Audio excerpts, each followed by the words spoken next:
नमस्कार मित्रांनो, तुमचं पुन्हा एकदा स्वागत आहे आपल्या चॅनलच्या एका नवीन व्हिडिओमध्ये. आता आपण कोरवडीपासून पैठणपर्यंत चालत आपले दिंडी आलेले आहे आणि इथं मंदिरामध्ये संत हरिबाबा मंदिरामध्ये पूजा करायला थांबलेलो आहे. तुम्ही बघू शकता मंदिर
सुंदर असं मंदिर आहे.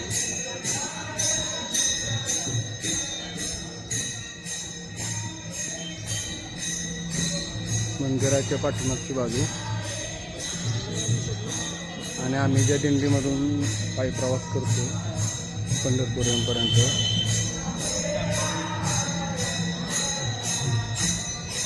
त्या दिंडीचा विसावा मंदिरामध्ये चाललेला आहे. भजन चाललेलं आहे.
अतिशय सुंदर असं मंदिर आहे. सत्यनारायण